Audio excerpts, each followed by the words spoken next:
only one Mazi Nnamdi Kanu, whom we know that preach the truth, and he need more mouths. He need more mouth. People who will come out and preach the truth. People who will come out and tell our people what they need to hear. And when I say what they need to hear, I am not talking about, painting word for you, painting word with different colors, with rainbow colors, so that it will suit your heart, so that it will suit your mind. There is no such. When we preach on this platform, trust me when I tell you, we don't preach of our own. If you know me by now, Mazi Ikechukwu Onuoha, before I say anything, it takes me time. I'm like a locomotive engine. That's right. I am like a locomotive engine. It takes me a lot. It takes me time before I say something, before I preach something. Trust me when I tell you. But when I start, there is no stopping me. When this train called Mazi Ikechukwu Onuoha, locomotive engine for that matter, starts, my goodness me, there is no stopping me until I reach my destination. And trust me when I tell you, I have started. So go and get your army to stop me. I have started. Go and get your armies to stop me. Because this truth, according to the restoration of the sovereign state of Biafra, must be preached to the entirety of humanity. That humanity will know that Elohim has sent us. That Biafra is our final destination. It will be abomination. It will be an anomaly that we allow this baton that has been passed on to us to perish. When I say this baton, I mean Ojukwu and co started this. The People's General, Chukwu Emeka Odimegwu Ojukwu, they started this race. And when they started this race, they had buttons in their hands. They had buttons in their hands. They run it. They run their race. There is nothing that says that they must restore Biafra in their own time. That is not ideal. Maybe the way Elohim actually designed it is in a way that they should run this race with their baton on their hand and then pass it to the next generation, which is us. And they did so. They passed it to the next generation. Can you imagine if Mazi Nnamdi Kanu was fake?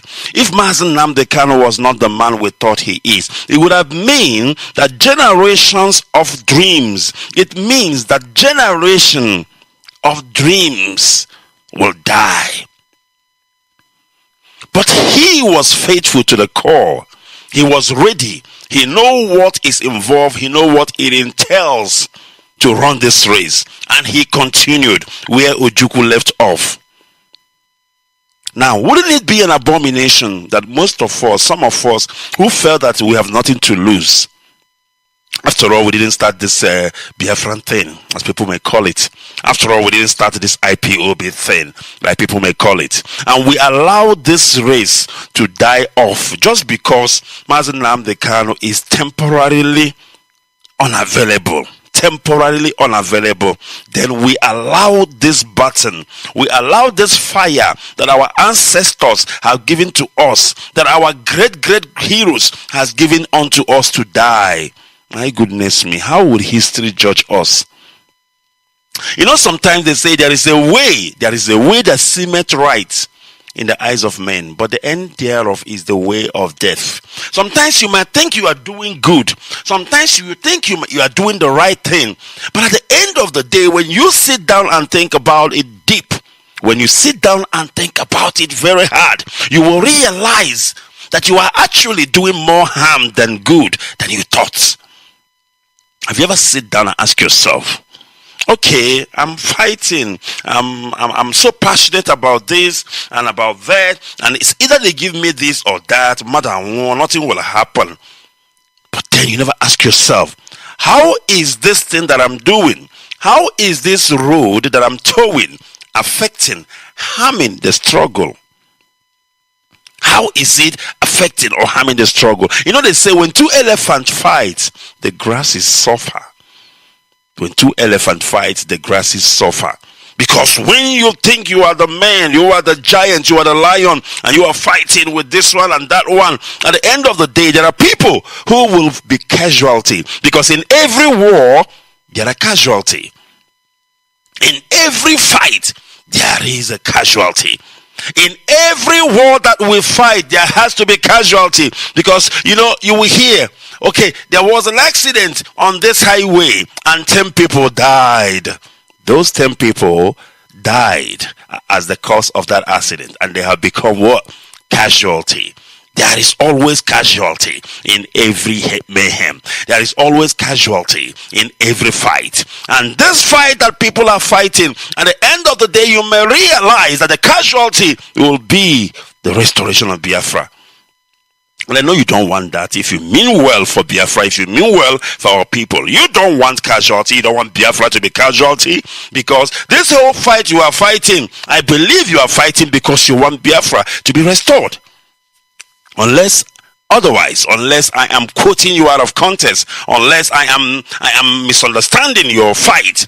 But if your fight is for Biafra to be restored, you need to take heed. You need to take counsel, because there are fights that can destroy that restoration. Let's sit back and calculate and take stock where we started. It's been a long way. It's been a long way. And during that process, people have died. During the time of Donald Trump celebration, people were mowed down, people were killed. Hate Bridge, Onitsha, people were slaughtered. Ogidi, people were slaughtered. Aba, people were killed. My goodness me, Ekulobia, people died. Where do I start? Where do I stop? Mpo, people were mowed down. Hey, daily by daily. I'm talking about the ones that were mowed down by the Nigerian military because of this restoration effort. Then now you talk about those who were killed by Fulani, herdsmen, Janjaweed. Then you put all the numbers together. You realize that this is called systematic extermination. That we have been killed. And we have died in numbers. I'm talking large numbers. This is historical. Where we are coming from. This is historical. Where we are coming from. And then suddenly we can see the light in front of us. Suddenly we can see the end in front of us. I said suddenly we can see the end of the line where it says finishing. Where it is a finishing, meaning that we are reaching to the finishing line, meaning that we are reaching to take the glory, meaning that we are reaching where the golden cup is waiting, meaning that we are reaching where the sun is rising. And this is our goal, and this has always been our heart desire, that Biafra will be restored in our own time, in our lifetime. But now we want to destroy it with our own hand. After all we have passed, after all we have gone through, we now want to destroy it with our own hands. What will be our reward? Say we never restored Biafra. I'm talking to those who are genuinely interested in the restoration efforts. I'm not talking about to saboteurs within. I'm not talking to saboteurs under oath. I'm not talking to infiltrators. I'm talking to real Biafrans, real hardcore. I'm talking to them. What would have been our goal? What would have been our joy? What would have been our legacy if at the end of the day, with our own hand, with our own bare hand, we destroy that which we have built all these years? There is something the Bible said. He said that a good woman builds her own home with her hand, but a bad woman destroys her home with her own hand. That's what the Bible said. Now we started this race. We have gone a long way, and we have counted our courses. We have counted our losses. I beg your pardon. We have lost so much in this restoration effort. We have lost life, paid the ultimate price. We have lost money. We have lost properties. We have lost so many things, and still in counting and still losing till today. And we are losing all this thing happily, with joy, because we know that at the end of the day, there is a goal. There is a goal in front of us. We know that there is a goal. There is an end. My goodness me. We know that the end is near. We know that the finishing line is just right there in front of us. We know that for sure. And suddenly, we decided, no, we just have to destroy this thing. We just have to destroy this house. We just have to tear this house down. We just have to pull this house down. Are you aware that during a marathon, during athletics, during Olympic Games, when the athletes are running, people are watching from the stand? Are you aware? People are watching. They want to see what will become the outcome. What will become of this athletics? What will become of this race? How are they going to end? Are they going to end big, or are they going to end badly, woefully? People are watching from the stand. And in our case as Biafrans, and in our case as freedom fighters, and in our case as those who want to restore dignity to a Biafran once again, those who want to restore dignity to a black man once again, because as far as I'm concerned, as far as we live now, there is no dignity for a black man anywhere in the world. If you doubt me, pick up your passport and travel. It doesn't matter if your passport is a green passport, or is a American passport, or is whatever, but as long as you are black. Because you can say, well, they are insulting me because I have the zoo passport. That is not correct. Or let me say, it is not entirely correct. It is actually half truth. Because let's assume, Mazi Ikechukwu Onuoha, I have an American passport and I'm traveling. Do you think they would treat me anyhow less? The point is that I'm black. Because if they can kill black people in America, if they can strangle a black man with a knee in America, it shows you that it doesn't matter what you have. It doesn't matter where you are. The bottom line is that you're a black man. And there is a way the universe, and when I say the universe, I'm talking about human who are not black, treat the black race. The black race. I don't want to exaggerate or say this is why or this is why not. It is entirely known to them. But it's a fact that we need to know. Now, how do we rectify that? There comes the question of Biafra. Because Biafra is geared up in restoring the dignity of the black man, the dignity of the black race. That is what Biafra is all about. I need you to think of Biafra out of the box. I want you to think about Biafra out of the box. Don't think about Biafra only about us. I know we come first, but don't think about Biafra only about us. Think about Biafra as the lighthouse of the black race, as the lighthouse of this continent they call Africa. Think about Biafra, my goodness me, as the savior that a black race has been waiting for.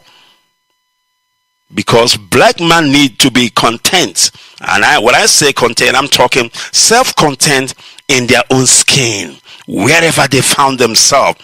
Because let me tell you, the day you stop traveling around the world for greener pasture, the day you sit in your own country and develop at your own pace and get everything you want for life, and then you don't see any need to leave your father's land to go to another man's country, that day you will have restored your self-respect and dignity. Your traveling should be basically on business purposes or work purposes, but not because you feel that you, wherever it is that you are not getting enough. Hunger is killing you.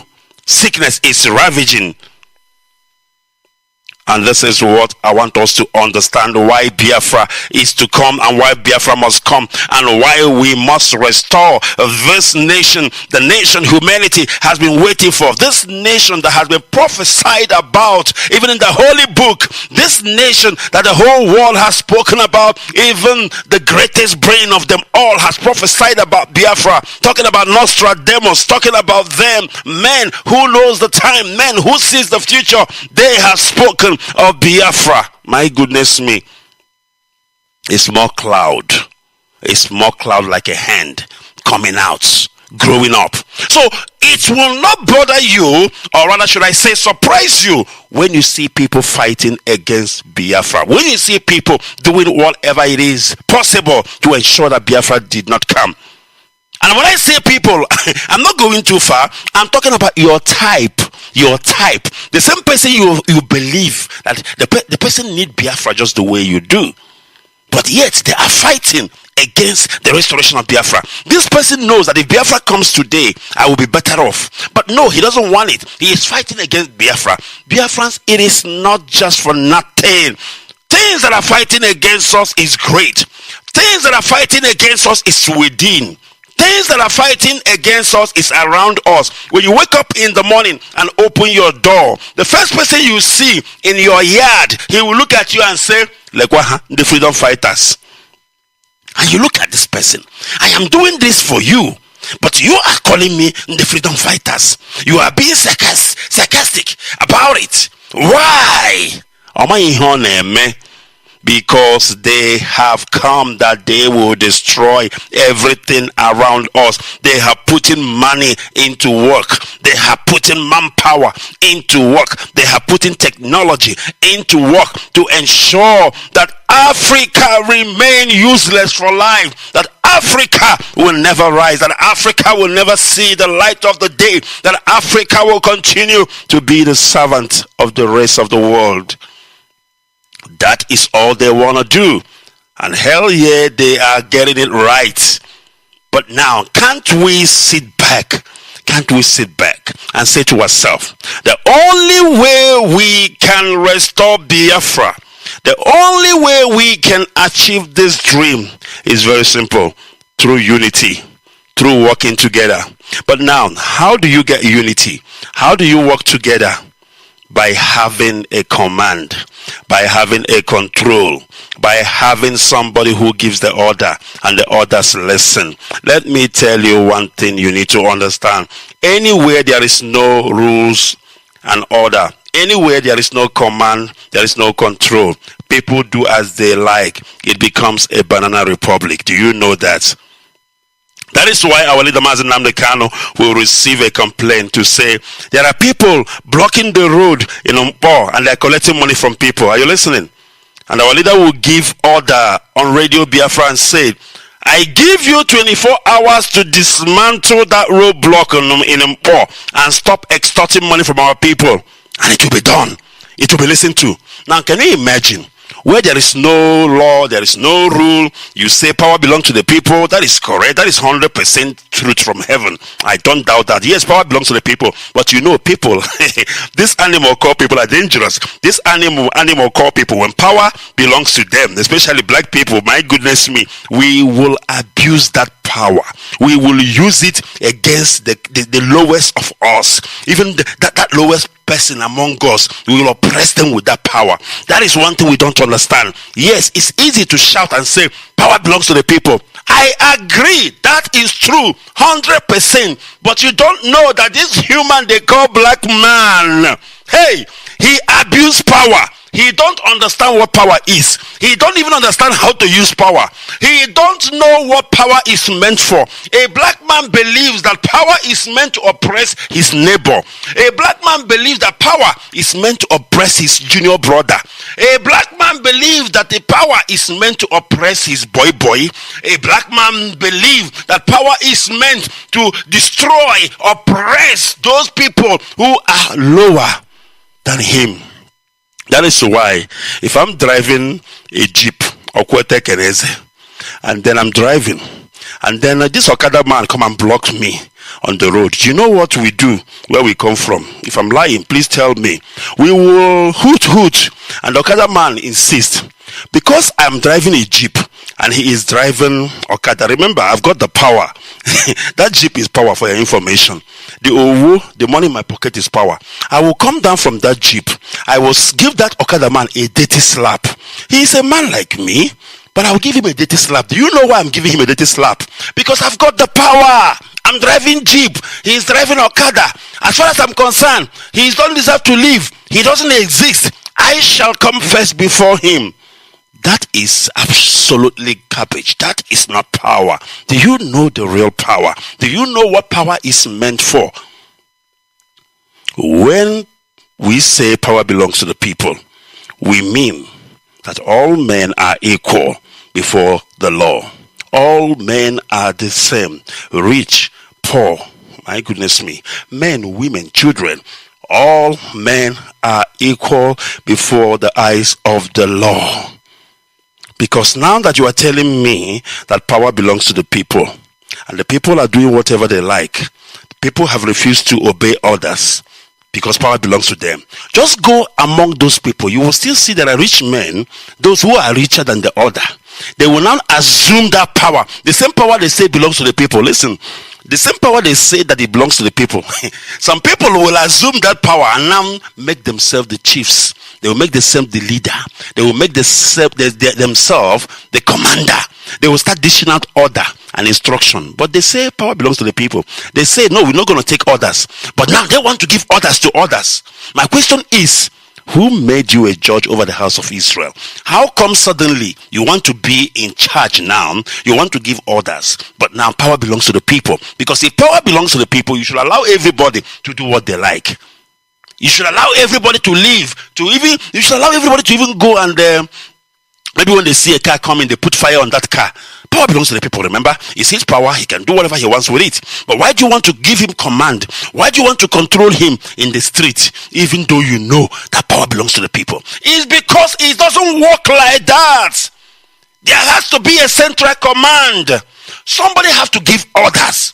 People have to listen. It doesn't make you small. It doesn't make you little. It doesn't make you lower because you obeyed Mr. A or Mr. B. The reason why you have to obey somebody so that there will be synergy. That is why when we go to our people's meeting, our town meeting, I am a rich man, a millionaire, but the guy who is the president of our town meeting, he's an Okada driver. But I'm expected to obey him. He must give order. I must listen. I must obey him so that there will be orderliness. There will be synergy. There will be harmony. But if I go to that meeting and I look at him and say, "Look what to choose so choose Okada man, choose Ojo." And choose happens to be my leader, my president in that town meeting. Do you understand? If we're talking, even Europeans whom we trust when it comes to law and order, they still have command, they still have control, they still have leaders who give orders and they obey. Even the Europeans. Talk less of us Africans who behave abnormally. We behave somehow. We behave like, especially when we see money in our hands, we behave like animals. We're out of control. Nobody will tell you what to hear. You know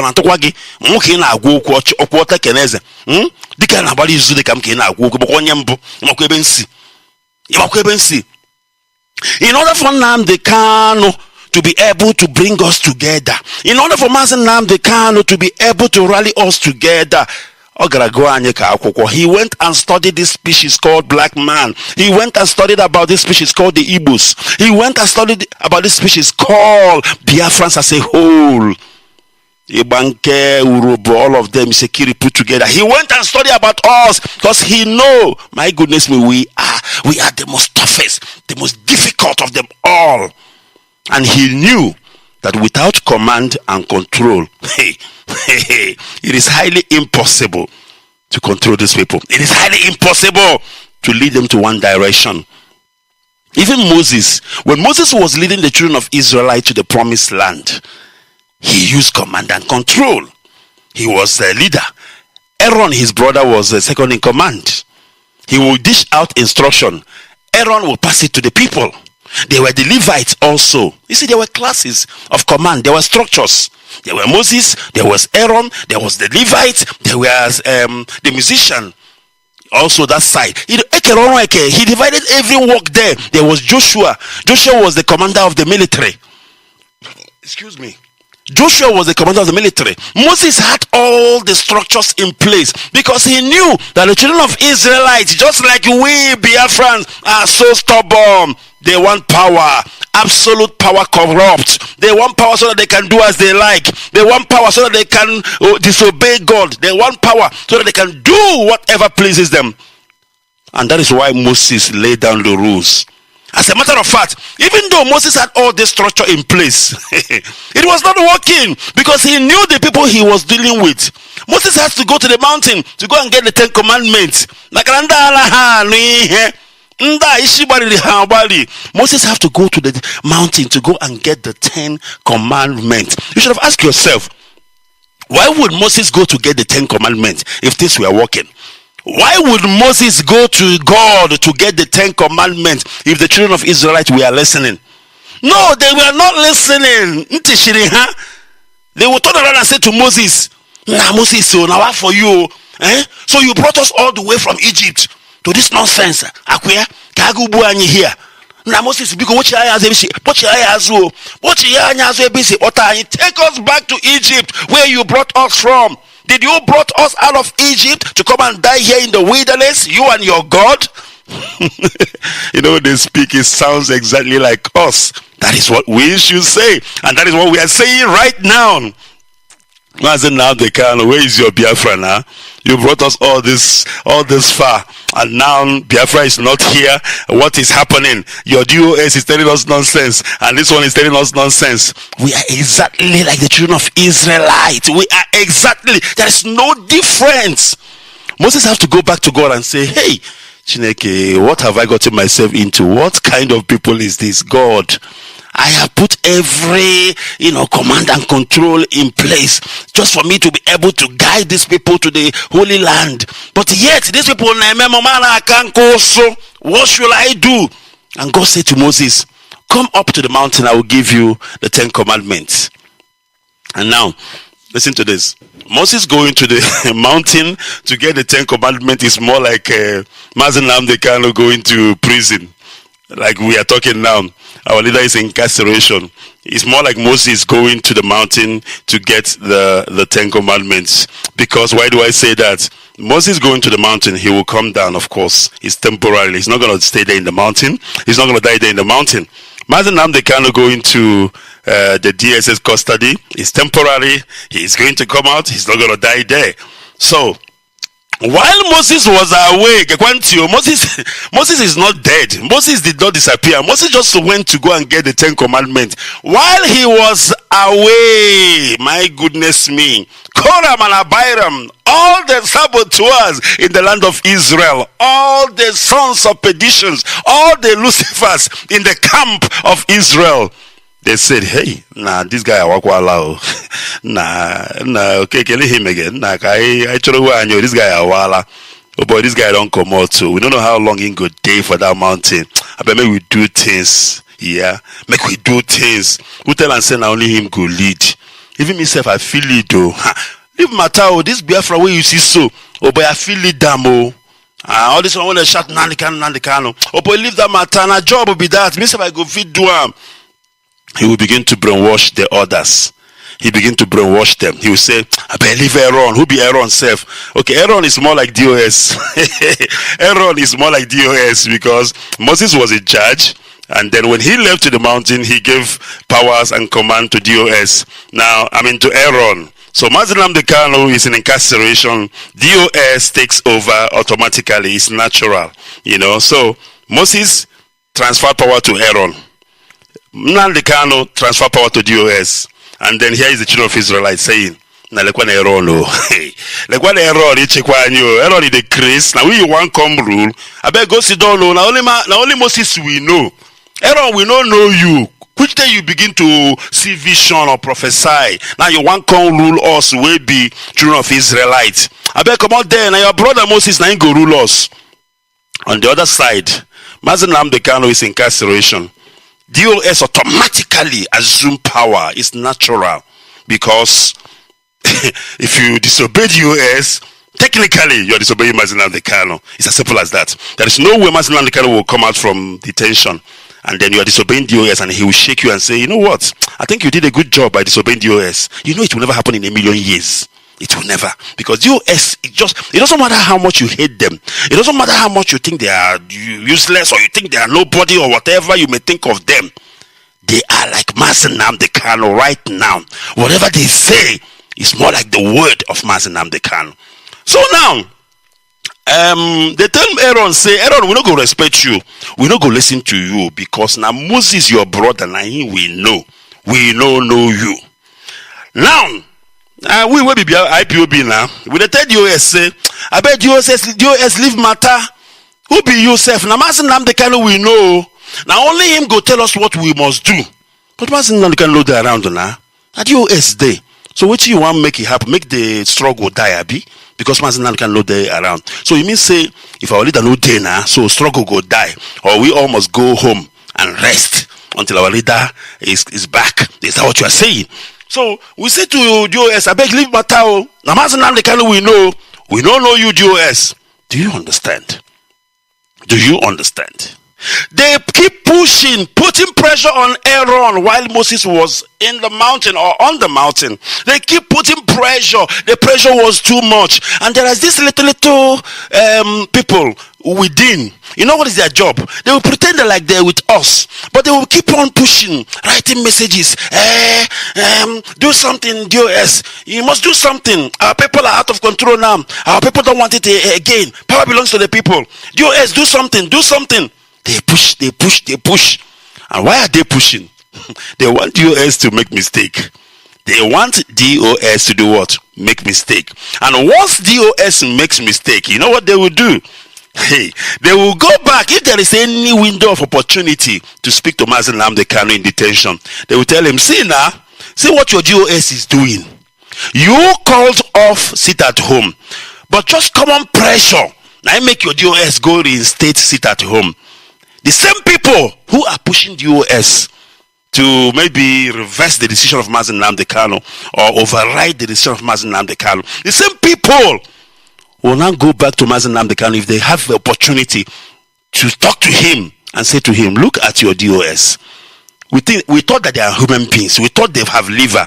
Do you know they cannot even withstand the pressure? They fell for it and they have reinstated the sit at home. This is all they want to accomplish. And nothing more. Because for the life of me, if our leader Mazi Nnamdi Kanu say that sit at home must be called off, why on earth should I go to DOS and begin to castigate them? It doesn't make sense. It doesn't make sense. Unless I'm saying that order, that instruction did not come from Mazi Nnamdi Kanu. Unless I'm saying that. But if I know and believe that our leader indeed said that sit at home is off, why should I go to DOS and begin to castigate? Let somebody help me out. This is what I've been battling with all this while. This is what I'm trying to get to understand. Because help all I'm understanding. I don't get it. Okay, let's go back. Maybe I'm losing my mind, but please help me. Let's say our leader is the one who said that sit at home should be called off, right? That is our leader now speaking. Overriding all orders and saying that sit at home can be cancelled. And then now, instead of me to find a way to go to our leader and ask him, why did you cancel sit at home? Or why did you say sit at home must be off? I leave our leader alone and I went to his second in command, which is DOS. I went to them now and begin to brutalize them, begin to scandalize them, begin to deal with them. And somebody asked me, but why are you dealing with DOS? I said, no, why would they say that they sit at home will be cancelled?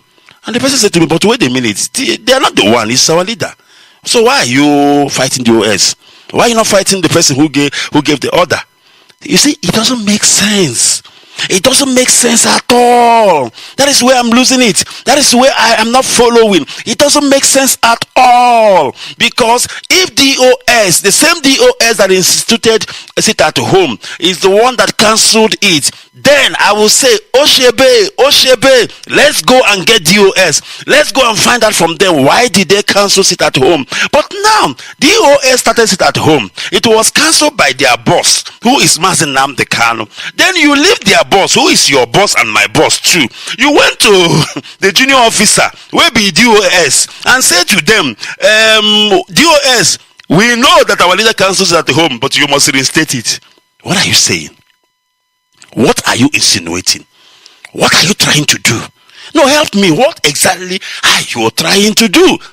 Are you trying to take DOS head, bring Mazi Nnamdi Kanu head, jam them together, and then the rest will be history. Struggle will be history. Is that what you are doing? That is why I began to suspect this whole thing that is happening. I begin to suspect it, because it is easy for somebody to hear that this is happening and that is happening, and then you begin to shout, you join the crowd without sitting down and think, analyze the situation, and ask yourself question. Now, to be honest with you, when we started Sit at Home, I loved it. I enjoyed it. I mean, if you go and listen to my broadcast, the first day of Sit at Home, I made a broadcast. If you can still go back and listen, you will see how animated I was. You will see how I was corresponding, trying to bring to light to our people what was happening, that we have had 100% sit at home. That's what I tried to do. If you can go back and listen to that broadcast, you will understand what I'm talking about. But now, because IPOB is built under command and control, because IPOB has a way we do things, and that is when our leader Nnamdi Kanu says something, it goes. It's as simple as that. Far be it from me that I will disrespect Mazi Nnamdi Kanu. Far be it from me that he will give me an order, an instruction, and I will disrespect him. Immediately, our leader said that Sit at Home has been cancelled, and I believe there is a reason. He has a reason that he made him to do that or say that. Then I will now start getting upset. Who are you getting upset with? That is the question. Who are you getting upset with? And we need to be clear about this. Are you getting upset with Mazi Nnamdi Kanu, or are you getting upset with DOS? If you are getting upset with DOS, the question is why? Did they cancel Sit at Home? That is an honest question you need to ask yourself. And if you are a truthful person, an honest person, obviously you will tell yourself the truth. Let's stop beating around the bush, beating about the bush. It makes us look bad as a grown-ups. You are fighting for something, but you don't know what you are fighting for. You are fighting that somebody cancelled Sit at Home, and you know exactly who cancelled Sit at Home, but now you decide not to go to that person who cancelled Sit at Home to ask him, why did you cancel Sit at Home? Rather, you went to DOS, who have nothing to do with it, to fight them. I mean, come on now. It doesn't make you look childish. Doesn't it make us look like we are fools? We don't know what we are doing. We believe that one day, very soon, our leader will be out of incarceration and everything will be cleared out. The truth will come out. Our leader will address us. And then we will realize who is lying and who is not lying. We will realize who is saying the truth and who is not saying the truth. For me, I will say, let us take our leader's word for it. Let us do as we are told. Because, I will tell you something. If we continue to sit at home from now till whenever, are you listening to me? If we continue to sit at home from now till whenever, my goodness me, it's not going to make any difference. It is not going to make any difference. Can I tell you why? Just hear me out. I know you're already boiling, shouting. What do you mean? No, it will. Now, listen. If you continue, after there was an instruction from our leader that Sit at Home be called off, and you continue to disobey and you sit at home, yes, it's understandable that it will impact on the economy. If there is any economy, it will impact on the economy of the area where you are sitting at home. Fine, fair enough. But it will not make our enemies do something. It will not make our enemies do something. Do you know why? That request we have, it will not make them do it. Do you know why? Because now, our enemies now know there is two sides to the story. Our enemies now know that Sit at Home was cancelled by Mazi Nnamdi Kanu. And some people said, no, we don't agree. We want to continue with Sit at Home. There is no synergy. There is no unity. There is no cohesion. Tell me, how would the enemies respond? It doesn't make sense. It does not make sense at all. But when we do something together, when we agree and do something together, if we say that Sit at Home is cancelled, we will tell you this is the next move. This is where we are going from here to. And we do it together in synergy, in harmony, in unity. Trust me, things will begin to do what? Happen. I'm trying to be reasonable here. I'm not trying, to prove that I know too much or I know it all. No, I'm just trying to be reasonable. a reasonable man. I'm sitting down here to analyze things. If you have listened to me from the beginning of this program now, you will understand that I'm analyzing.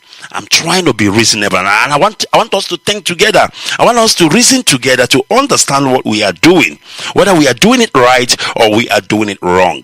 If you think that you are doing it right, beyond all reasonable doubt, in your innermost part of thinking that you are doing it hard, you've searched your conscience. What is it that you're doing now? You're doing it right. Well, go ahead. Don't stop. But if you feel that what you are doing, you are not doing it right, you are getting it wrong, and you are harming and hurting the struggle, I will advise you very simply to do what? Stop. Retract your step. Retract your step. Let's work together. Let's build a synergy. Let's work in harmony. Let's work in unity. Trust me, that is the only thing that will lead us to the path of righteousness. And that is the only thing that will restore Biafra. My name's Mazi Ikechukwu Onuoha. I was born to speak the truth. I never knew until I joined IPOB, until I started broadcasting on Radio Biafra. Then I discovered my talent, that I am born to speak the truth. And this is why I will wait for you to come and kill me, for me to stop preaching the truth. As long as I live, as long as I have breath in me, I will not stop. I will not stop. I will not stop. I will not capitulate.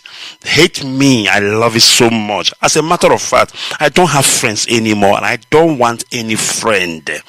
I don't want any friend, because having too much friend will make me to speak nonsense, because you will keep on inboxing me, telling me all the things you think that I should say or not say. Thank God I speak on my own accord with Chukwu Okike that leads me, so that tomorrow, if I am being chastised, if I am being, crucified for what I have said, I will take it like a man. I know I said it out of my own personal self. There are people who are saying things, but when you investigate, you will realize that the things they are saying is not of their own. They have been paid, they have been spoken to, they have been influenced to say things to please another man. I don't care who I disobey or I offend. As a matter of fact, if somebody can even package this my preaching and pass it across our attorneys to get it to our leader, so that he can hear that this is where Mazi Ikechukwu Onuoha stand. On Biafra I stand, and there is the only place I will stand. I did not leave everything that I'm doing to come here and play. I did not leave every lifestyle I know enemies have made. To go back home is a problem, and you want me to come and play? I am not playing, for goodness sake. Get away. I cannot go to my father's land when I feel like, because of this restoration of Biafra. I've become a fugitive, a self-imposed fugitive, on the run because of what I believe in. And then you expect me to come here and look at your face? Hey, you don't know me better. My name is Mazi Ikechukwu Onuoha, in case you don't know. Now you know. I hear from Omowa. Omowa is in Olo province of Biafra land. Father, we thank you this morning. We bless you, because I have spoken the word that you have given to me this morning. The rest is left for those who have heard. Take it, live it. It's all your prerogative. The history of a people, I repeat, is like the stream of life from which the character, form and structure of the identity, their backwardness and progress are drawn. It affords a people the platform on which to predict their future. Though, just as every stream has a source, so every group of people has a beginning. I had a voice on the Radio Biafra. London is the mouthpiece of the Biafrans. Nnamdi Kanu is his name. He made a vow to fight the end, till our nation Biafra is restored. We love him, he's our mentor. Biafra is for real. Yeah. We will keep on fighting till the end. Now. Anything you hear on Radio Biafra is the gospel truth. I had a voice like in the air, sounding like a thunder, calling for my freedom. Yeah, now I conquer. I had a voice like in the air, telling me to listen. Biafran freedom is near. It's telling me Biafra is my home. Biafra is my home. Biafra is my home, my home. It's telling me Biafra is my home. Biafra is my home. Biafra is my home, my home, my home. For many years after the war, yeah, we be praying to Kike to give us a good leader in Biafra land to replace Ojukwu. Until I wake up one day, one morning, I tune to my radio 102.1 FM, radio Biafra. All I had is love. The people cannot predict their future if they do not know their past. Yeah. Nnamdi Kanu's voice, I had a voice like it, yeah. Sounding like a thunder, calling for my freedom, yeah. Now I conquer. I had a voice like it, yeah, telling me to listen. Biafra freedom is near, it's telling me Biafra is my home. Biafra is my home. Biafra is my home, my home. It's telling me Biafra is my home. Biafra is my home. Biafra is my home, my home, my home. I had a voice like it, yeah, sounding like a thunder, calling for my freedom, yeah. Now I conquer. I had a voice like it, yeah, telling me to listen. Biafra freedom is near, it's telling me Biafra is my home. Biafra is my home.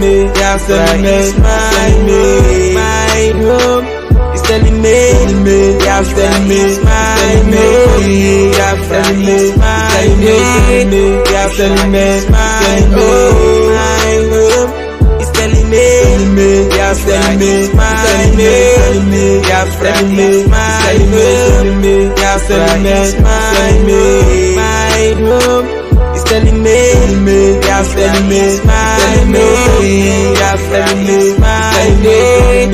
Biafra is my home, my home, my home.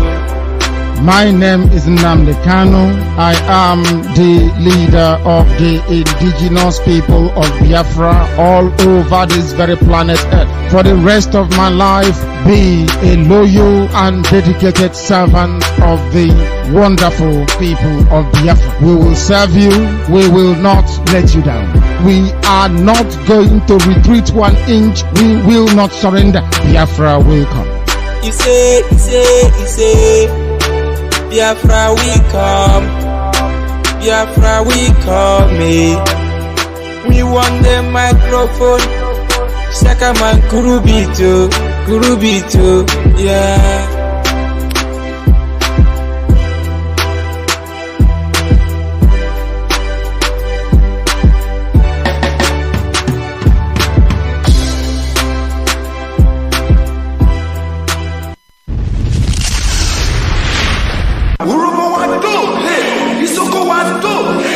Hashtag we are one family, indivisible. Under Chukwu Okike Abiyama, we are the people of the East.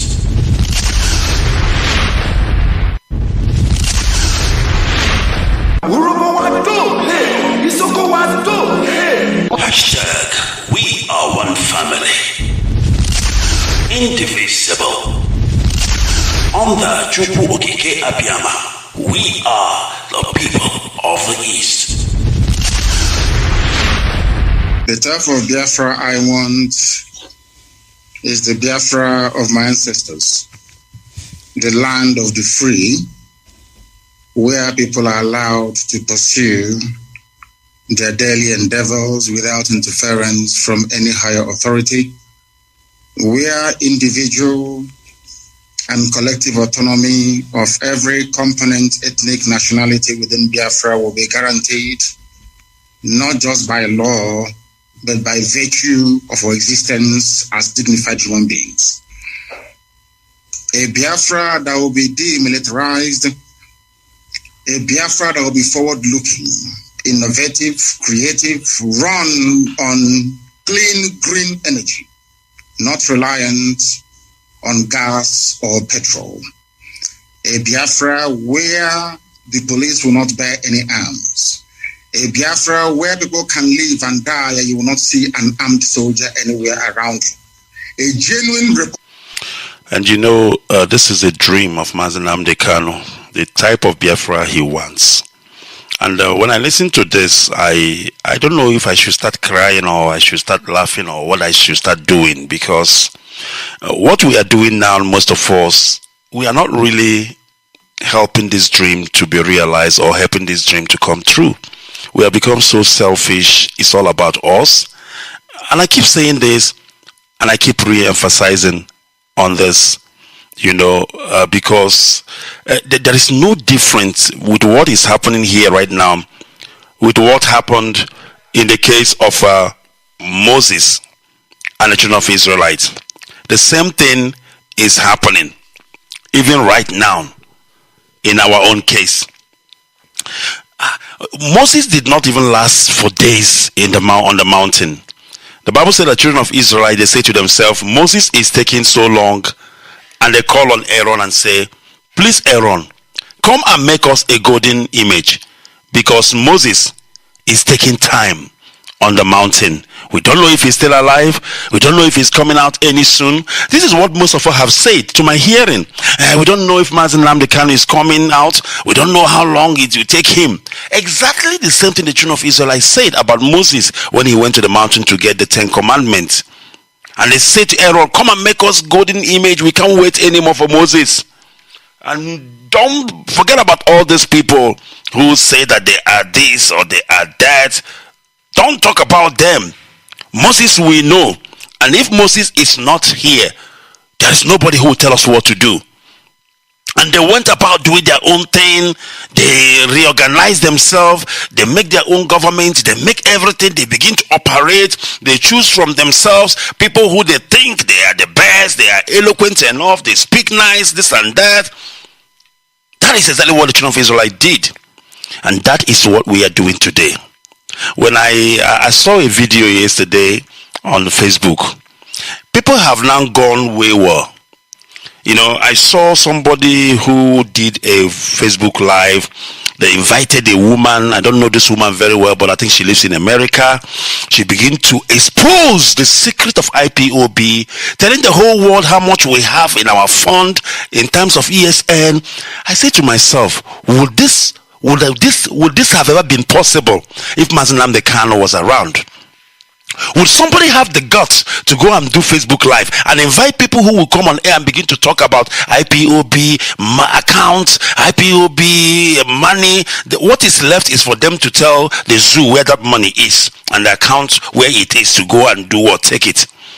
I don't know if you understand what I'm saying. Now you begin to ask yourself, what is the motive? What is the agenda?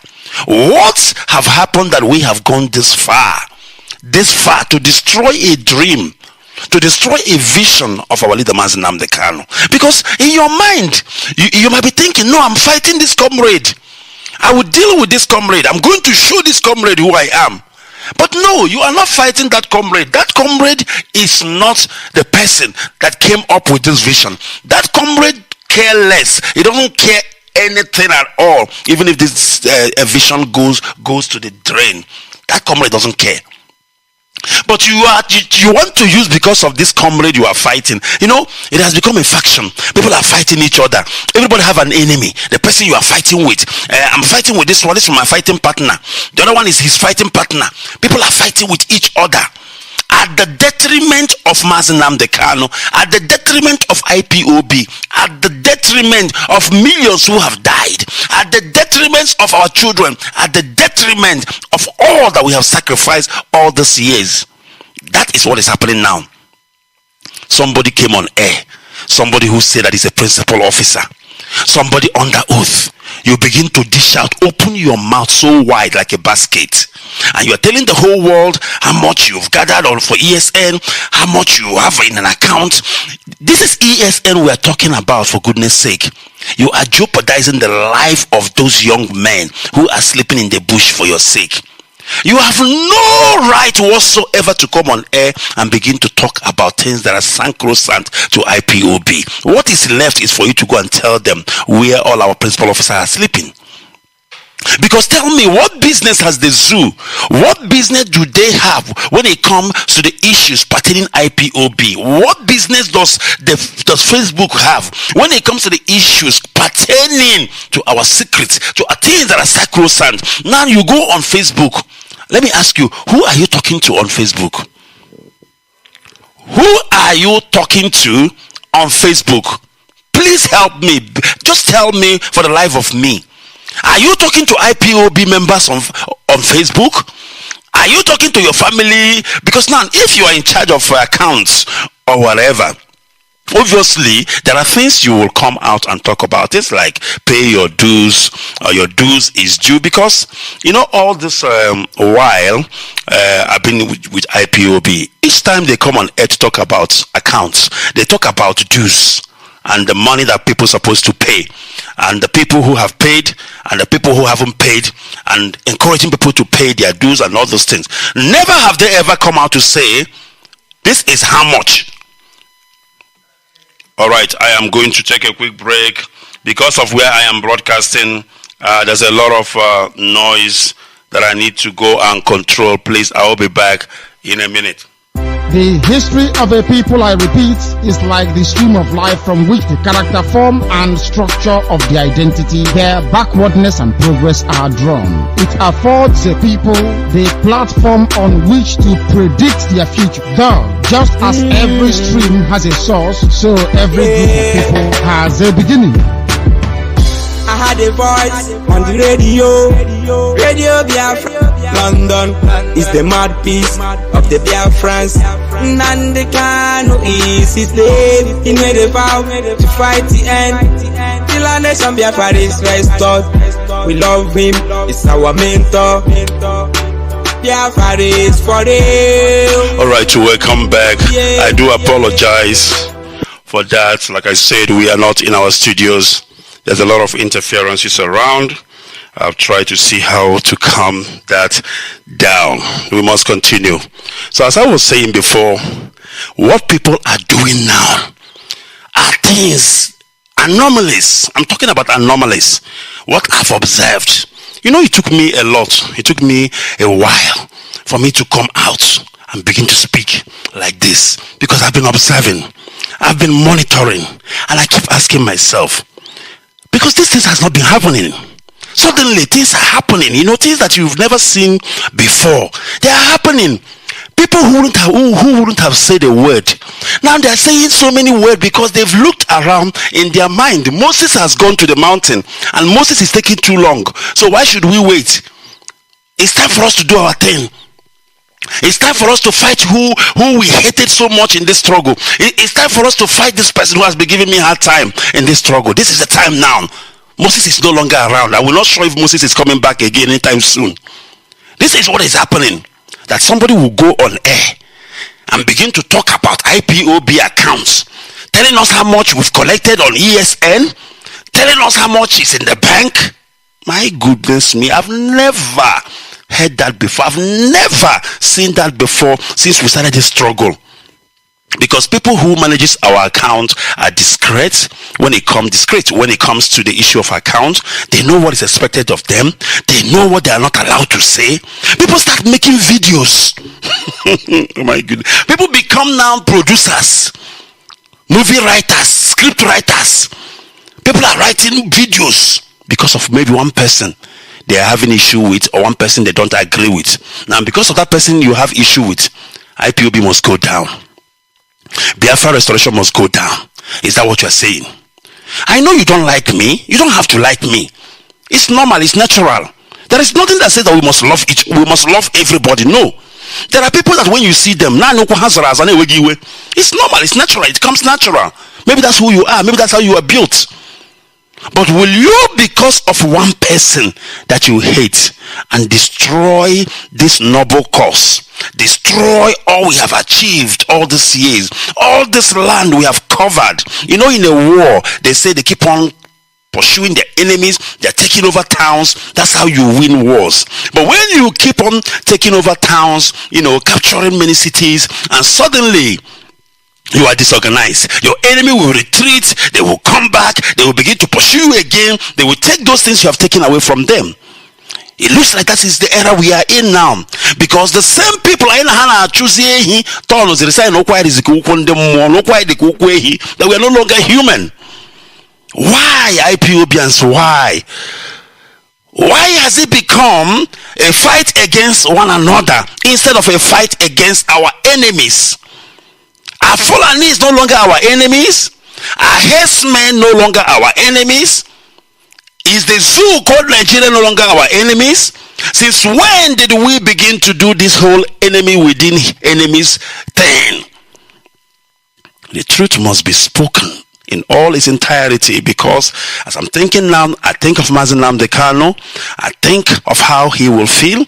I think of how he will feel because I'm putting myself in his shoes. I think of my children, and I think of you who said you are my fellow comrade all these years, and you think that fighting me because you want to destroy me, IPOB can go to hell. You don't care, because that's what we are doing. You tell somebody, why did you do this? We are suspending you for 2 months or 3 months because of what you did.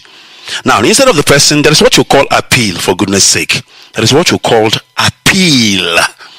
If somebody suspends you, you appeal. If you feel you are right, if you feel the person have gotten it wrong, you go back and say, but wait a minute, why would you suspend me? I don't think I deserve to be suspended because of 1, 2, 3, 4 reasons. The people who suspended you can now look into your appeal and say, you know what, I think you might have a case here. Let's give him another opportunity. Let's give him another chance. But no, you are suspended because you have issues, because you have personal issues, because the problem is not the person who suspended you, but the problem is you. You are a problem as an individual. You go to Facebook. It's very funny how we run to Facebook quickly. I don't know. Facebook is more like a big brother. Oh gosh, I'm laughing, but I'm not really laughing. Trust me, if you know what I mean. Facebook has become like a big brother. You rush quickly to Facebook. That's where we all rush. Hey, you make a Facebook live. What are you making Facebook live to? You are complaining to a faceless person. Facebook is a faceless person. I don't know if you get it. It's called Facebook, meaning a faceless person. Because when you are talking to all, you are talking to nobody. I don't know if you get it. Come on, Biafrans, wake up. I'm talking to you this morning. When you are talking to everybody, you are talking to nobody. Facebook is a faceless person because now you are talking to everybody. You are not channeling your complaint to anybody, but you are talking to everybody. You're saying to them, I come to my hands are clean. They are treating me bad. They do me this. They do that to me. You are complaining. And the people you are complaining, they will say to you, no, they are mad. They can't do that to you. These people are crazy. They can't do that to you. Because they say that these people are crazy, they are mad. You get more power. You get more oomph. You go and reload and do your sequel, part 2. But you don't know that these people who are talking to you, who are telling you all these things, they don't have your best interests at heart. You can die for all they care. They don't know who you are. You're entertaining them. You're an entertainer. That's what you are. You are entertainer. Let me tell you one thing. If I get fired from IPOB, or if I get dismissed from IPOB today, and I run quickly to Facebook looking for sympathizers, and I dig it, they will sympathize with me today. Oh, how can you fire Mazi Ikechukwu Onuoha? He's the best.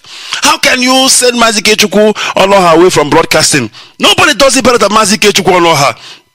And once I see that, my head will swollen up. I am the best. Nobody does it better than me.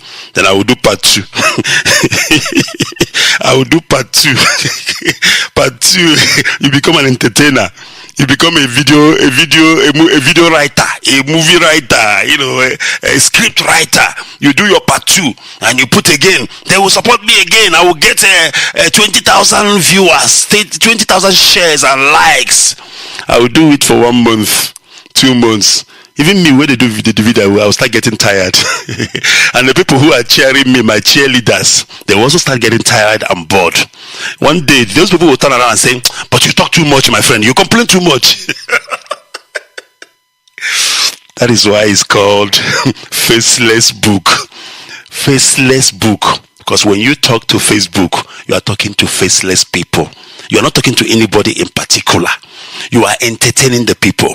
The reason why people go to Facebook, 80% of the people go to Facebook every day, is because they are depressed. They need to be entertained. They want something to look at. Haven't you realized that when you are upset or when you fight with your partner or when you are angry at home, the next thing you do, you pick your phone, you go to Facebook to look for joy and comfort, and suddenly you see my complaint on Facebook. You will watch and watch because you're already angry with your partner. You will now become angry with IPOB for dismissing Mazi Ikechukwu Onuoha, and you will call them names.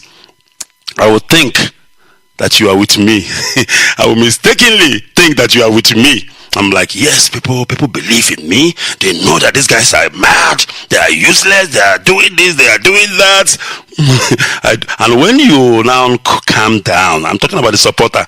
When he's calmed down, he has made peace with his family, with his wife and everything, and he come back to Facebook the following day. He sees me now and still complaining. He said, so you are still complaining since yesterday. Oh, Biafrans. I don't know. I don't know. I just wish and hope that we will behave. We are adults, grown-up men. And the Bible says that who goes to war without counting the cost of war? If you want to go to war, you need to sit back, relax, take your pen and paper, count the cost of war. Nobody told you that it's going to be easy. Nobody told you that the road to freedom fighting will be sweet sailing.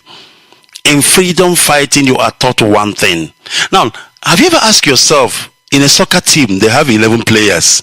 They have the coach. They have the officials. But you barely see them fight. You barely see those 11 players. These are 11 grown men. And they are more than 11. Some team will have about 30 players or, reserve and what have you. But you barely see them fight. Are you listening? Because if they fight, we will know. It will be on the paper, it will be on the news that this teammate or whatever. It's now and then that you see people fight in a soccer team, in their camp. They don't fight. Do you know why? It's not because they love each other. Trust me, among those soccer players, there are ones that hate each other, that will even put poison in the food of the other one if they have an opportunity. But they don't. Because there is a rule that says you must learn to work together. They didn't say you must learn to love your co-players. No. It's not possible. You must learn to work together in order for us as a team to win the league this season. And any day you fight physically with another player, you can be reprimanded, you can be sent out of the club, you can be suspended from the club from playing for 6 months. And you know what that means to your pocket and to you. Do you understand? Because soccer team is a team. They are a team. That's why they call them a team. This team. A team means people who work together. IPOB is a team. We must, I don't know if you underline, must, M-U-S-T. We must. It's not by choice. It's not about whether you like it or not. No. We must work together. I'm not saying you must love each other, IPOBians. No, you don't have to. There is no law in IPOB that says that you must love each other. The law says we must work together. Do you know why we must work together? Because we have a common goal. We have a common enemy. And if that is the case, we must work together. Any day we remove the must and replace it with may, we may work together. That is our downfall. That is the day we have lost the sight. That is the day we have gone astray. That is the day we have gone off track, off rail, and we will not succeed. But if we continue to allow MUST must to take priority to be between you and your colleague, when you look at that person you hate in IPOB, that person you don't like, you hate their guts with all. There are people who hate me so much, Mazi Ikechukwu Onuoha. I have no problem with that. It is normal. It is not abnormal. But what I'm asking you, please take must put between me and you. Take must put between me and you, meaning we must work together. Any day I realize I cannot work with anybody in IPOB, I will pack my bags and baggage and go, because I will be a showstopper. I will be a show spoiler. Because of me, Biafra might not be restored, because I am becoming an Akan in the midst. I cannot go on Facebook and begin to reveal IPOB secrets.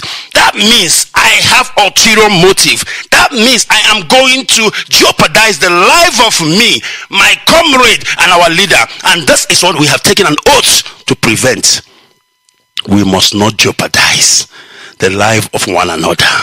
When you go and begin to expose every secret, because every organization have their own secret, but you go out there because we put you in charge of one thing or the other, we put you in charge of finance or in charge of account, then you decide now it's time for you to go out there because you know too much, because you know how much we have, then you must now go and tell the whole world what we have. Hey, what are you doing? Are you saying that we were wrong to trust you with such a delicate position?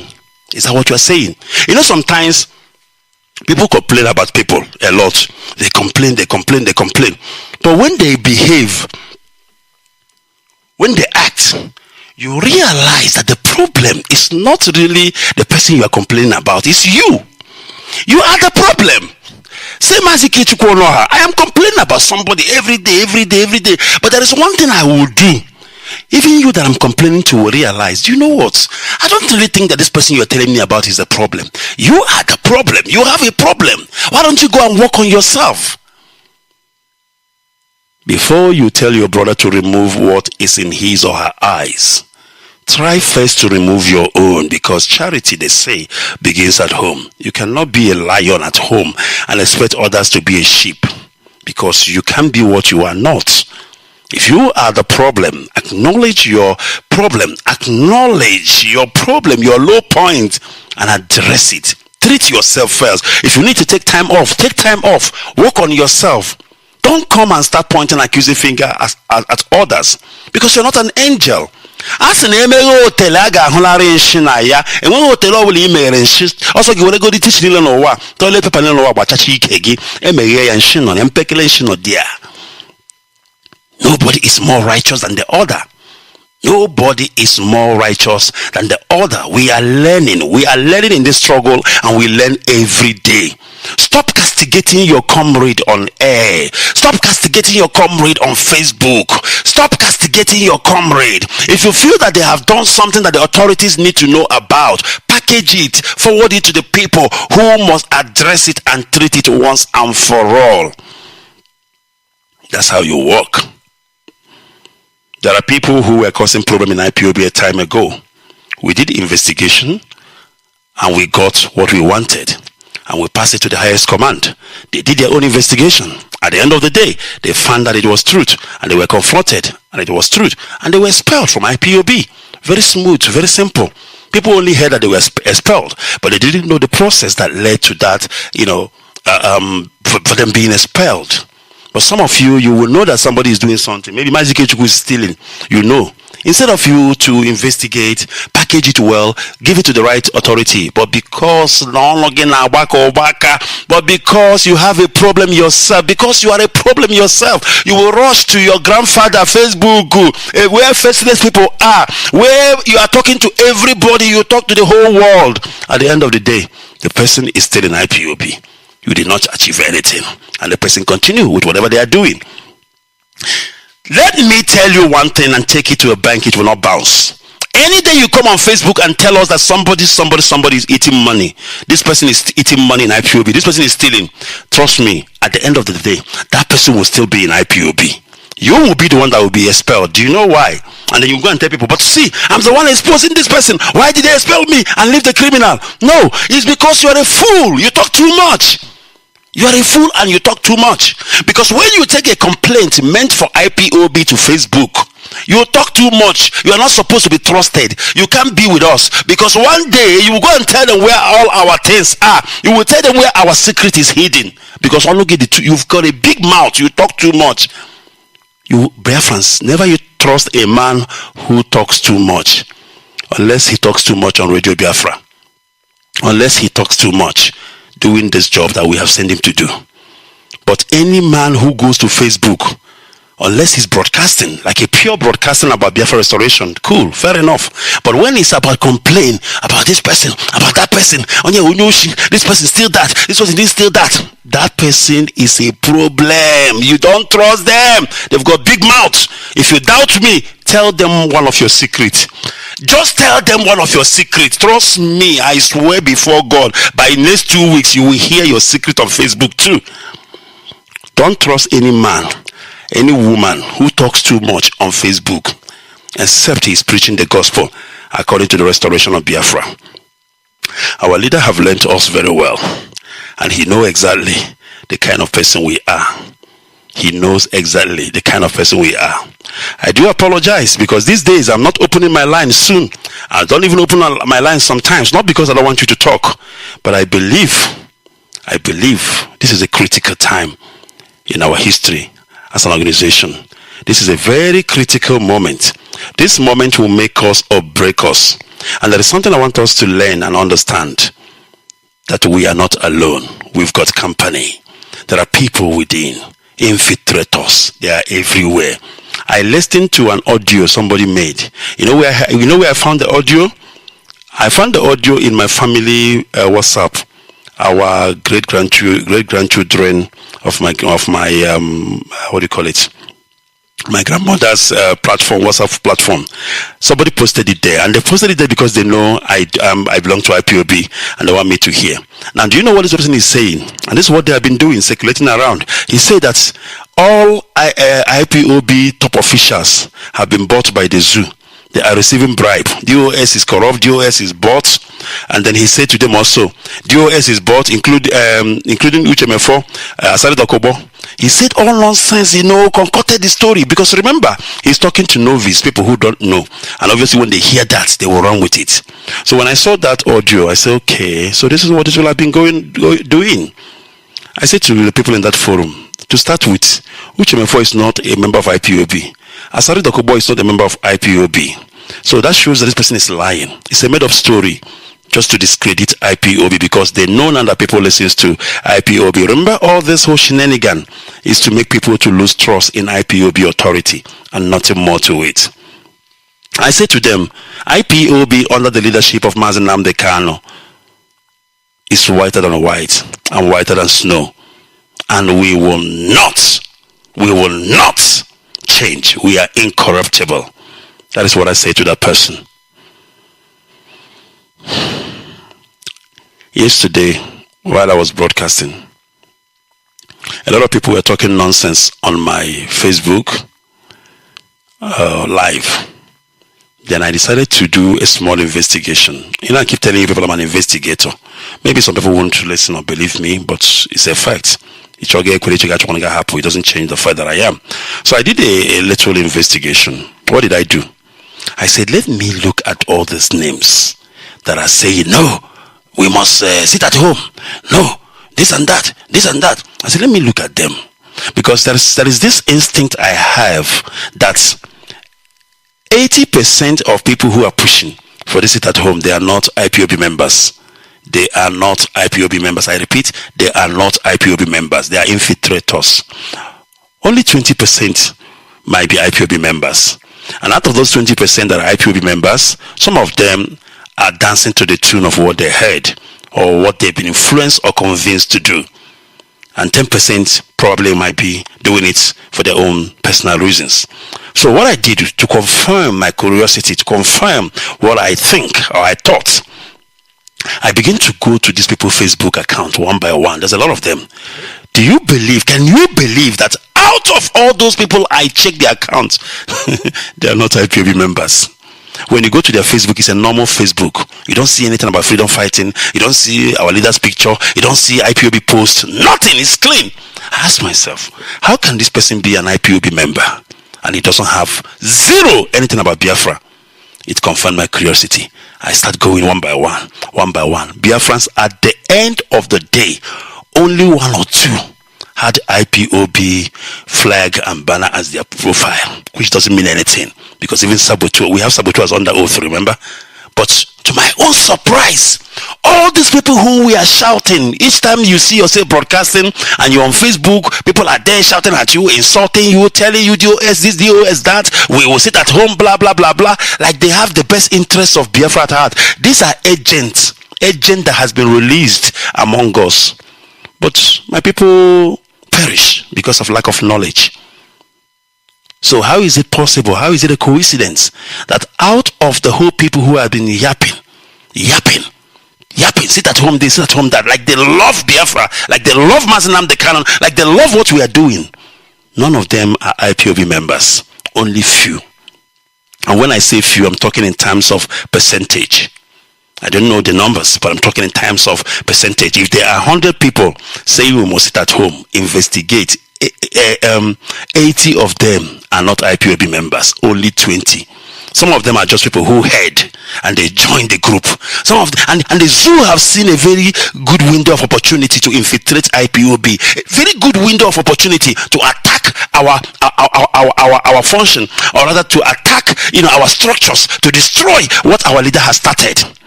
And they are doing it rightly, using people, infiltrating. I've been getting messages. I've been getting on my messenger, on my WhatsApp, people telling me a lot of things, advising this, advising that. But at the end of the day, how many of them meant well for you and me? That is a very important question. So like I said, our leader have studied us so much and very well. And he realized what is our problem and why we are doing what we are doing today. Listen to what Mazi Ikechukwu found out about IPOB. I mean about Biafrans, and why we are doing what we are doing today. In hunger and in thirst, in nakedness and in need of everything, and I will put a yoke of iron upon your neck. I will destroy you completely. A nation will come against you from afar and from the ends of the earth, as swift as the eagle flies, and they will devour you. A nation whose language, English, you will not understand. They will destroy you completely. Is your language originally English? But I am the Lord your God. I will destroy you, that even your language will no longer know it. So says the Lord of hosts. A nation of fair countenance, which does not respect the elderly, nor show favor to the young. Like the British, they will come after you, they will decimate you, and they will destroy you. They will not give a damn about your old. They will eat your livestock and produce and leave you none. Everything you have, they are bound to take, and you will have nothing. You will be plucked off from your land, which you go to possess. Even your own land, they will take away from it, and they will take it from you. We are banned from even our own land, isn't it? Why is it that they will tell you, if you want to come to your land, you have to go through Lagos and through Kanu and Abuja? You can't even come into your own land. They want to discourage you from going back to the land of your ancestors. This is the funniest one. You will be scattered amongst all people, from one end of the earth to another. I will scatter you. Not even among nations, but among people. That is why wherever you go to, won't you find Biafrans there? It's a curse. It's a curse. I will scatter you. Not even among people, ordinary people. Wherever there are people, you must be there. It's a curse I've placed upon you. There are some in China, they no longer go back home. And people are very happy living in other people's country because you have no shame. When I used to live in England, I used to feel ashamed all the time. I will go to look for a job that I know I am more than qualified to do. They will say, oh, due to one reason or the other, they will employ a white person. And somebody will say to me, why don't you write and protest? I say, no, I won't. It's not my country. Anything they like, they can do. Because we lack sense of pride and honor.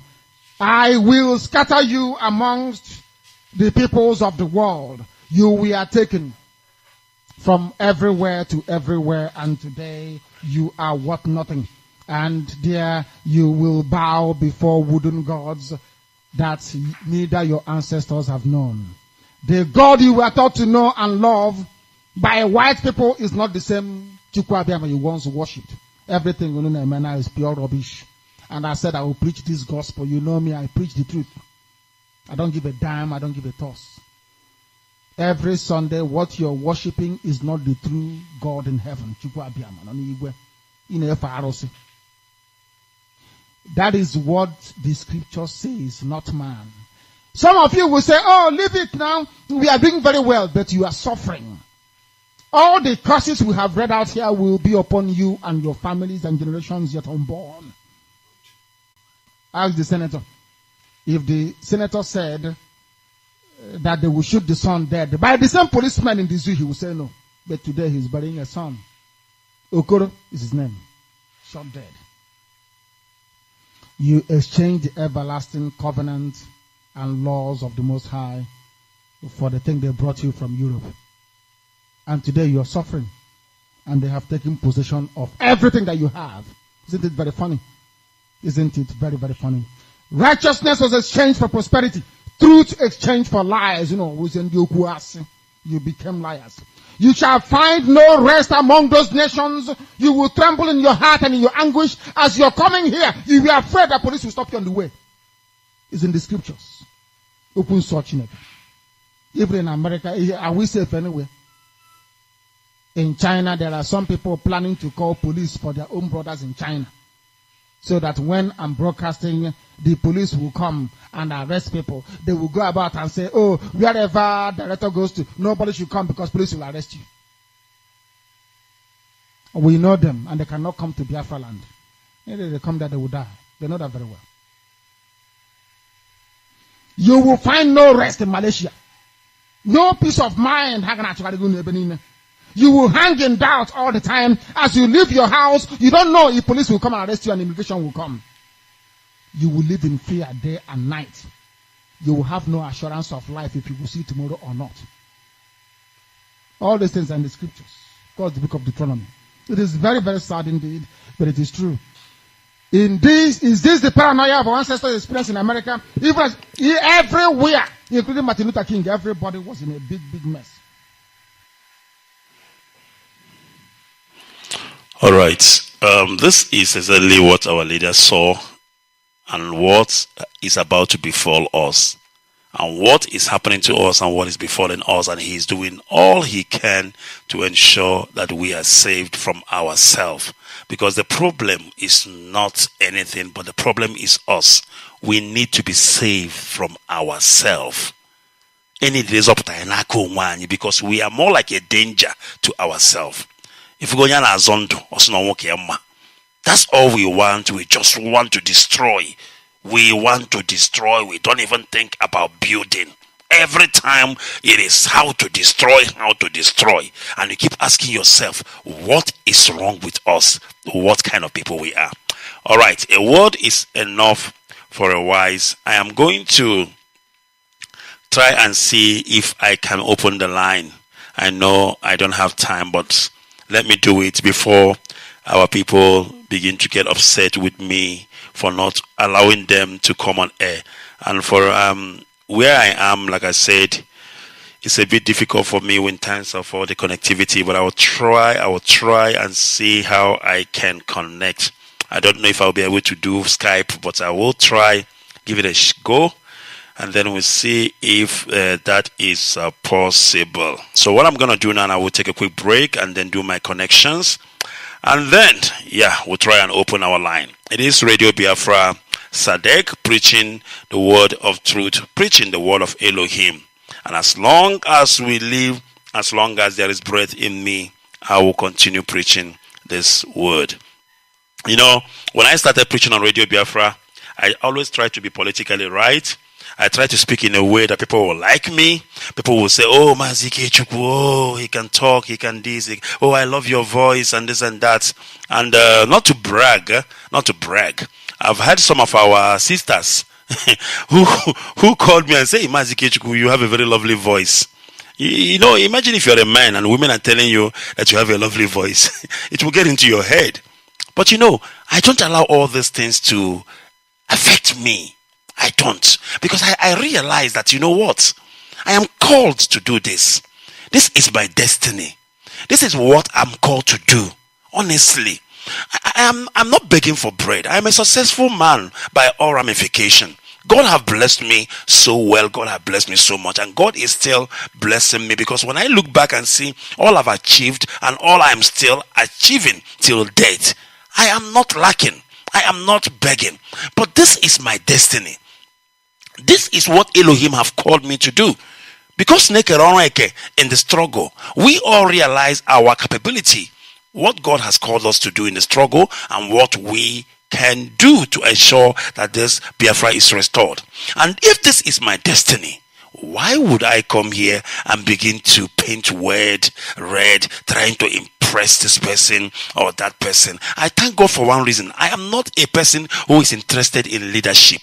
I've turned down many opportunities and many offers to be in leadership of IPOB. I have. Even many times I've been offered. Our leader himself have asked me to do one thing in terms of leadership here in Johannesburg. I told him no. I want to face the radio.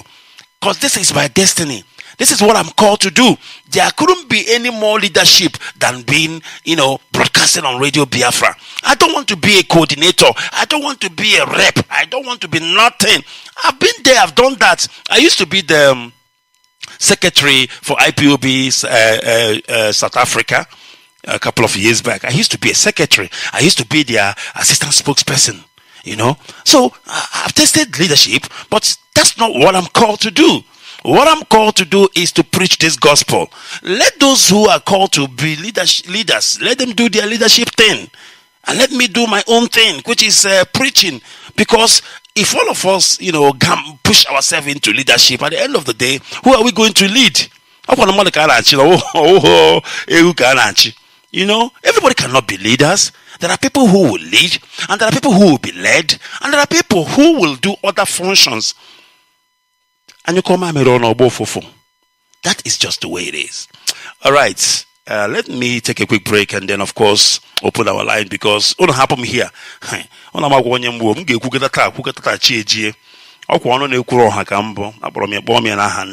So as you can see, I will never stop talking until Biafra is restored. We will be back after this. Don't touch the dial.